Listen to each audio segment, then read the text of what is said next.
Portman does wear baby blue panties. Hey, what's up you guys, Short Miss Prime here doing another Transformers figure review on the Transformers Generations Beast Wars Waspinator Deluxe Class figure. I gotta give a big thanks to Mr. Phils for making sure I got a hold of this figure. I am super pumped and waiting for this figure to come out for a long time. It looks incredible. I am stoked. If you cannot find this figure at retail, you know you can't find it. Big. Get your big badass toys at BigBadToyStore.com.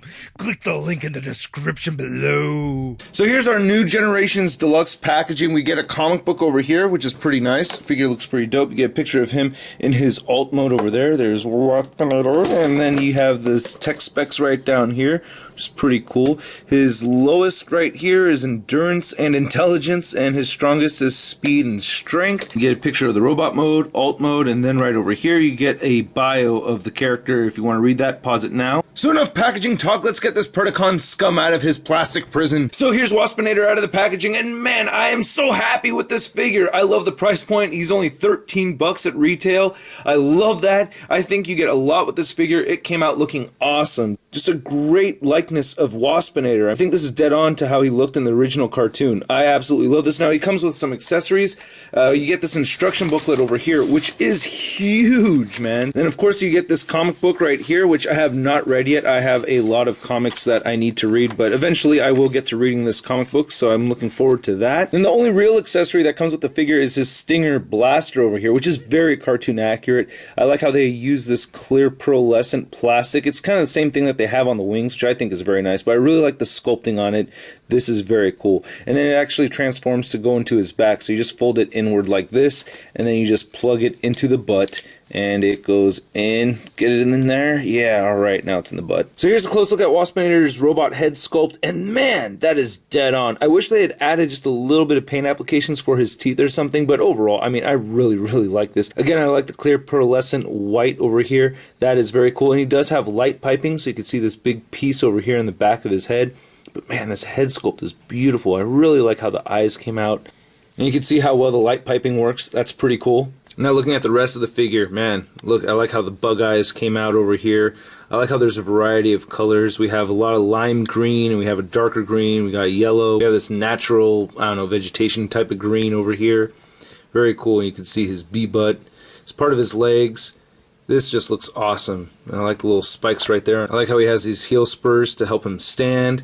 So here we go, looking at the side of the figure. It's pretty cool. Then here's a quick look at the back of the figure. Look at that detail on the back of his legs. It's pretty nice, man. I really like this guy a lot. And he does have a wing function over here, so you could pull this trigger down and the wings flap. I like to have the wings facing upwards when he's in his robot mode, and the detail on these wings are awesome. It's hard to see, but look how well that's sculpted. It's pretty cool. Now on the inside of the wings, you could feel the grooves, and then this is a lot smoother on the outside. I love this pearlized plastic they have over here. You can see that shimmer. I really like it. As far as Waspinator's articulation goes, his head moves side to side. It can look up just a little bit, and it does move down a little bit more than up.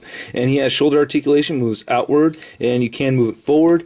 And he has elbows that bend inward like so, and you can rotate the elbows side to side like this. These legs kind of get in the way a little bit, but not a big deal.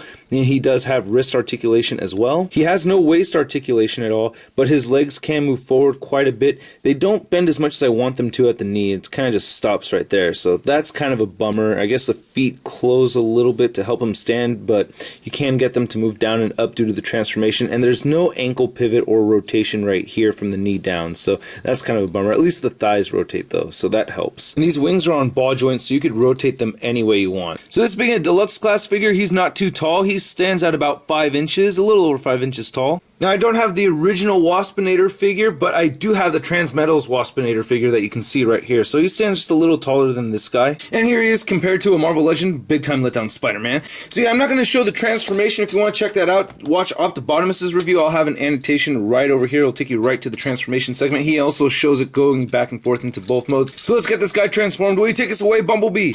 Waspinator, terrorize!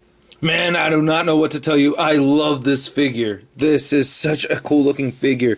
Now, from pictures and seeing him on display at conventions and everything, I thought the feet underneath the chin over here would look too bulky and look kind of weird. But you know what? It doesn't really bother me so much. Now, looking at it dead on, it does kind of look bad. I don't really like that. And as far as another gripe, it's kind of tricky getting all of his feet to touch the ground. And then the stinger over here tends to hold the figure up, which I don't want. I'd rather have the feet hold him up.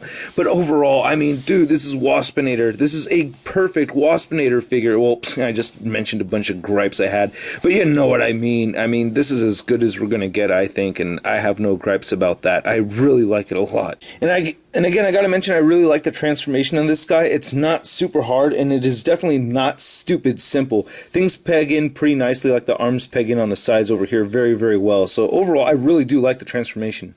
I love this metallic blue paint that they used for his eyes over here. The antennae look great. You got some nice sculpting going on over here. You can see the little teeth in his mouth. That is dead on. That looks great. And then you have some kibbly bits over here. You can see his hand sticking out over there. But the detail on the legs looks pretty good too.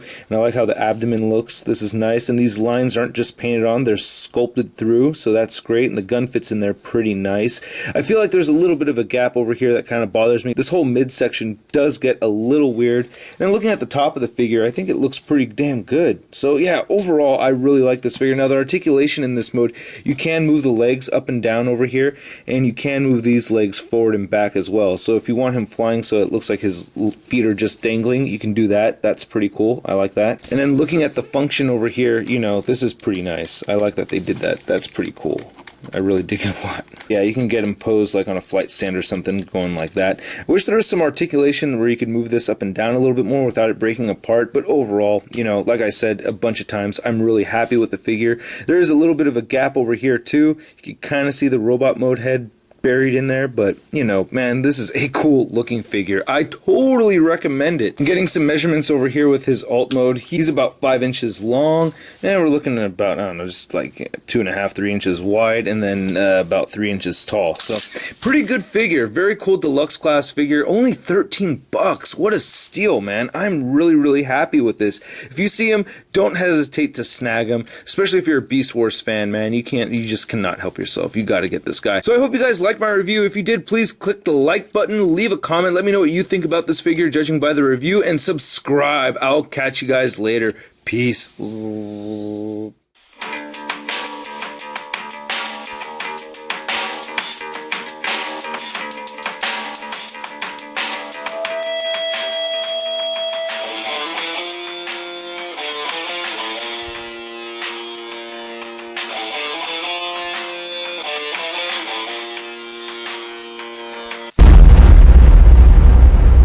Crispy. Again, the clear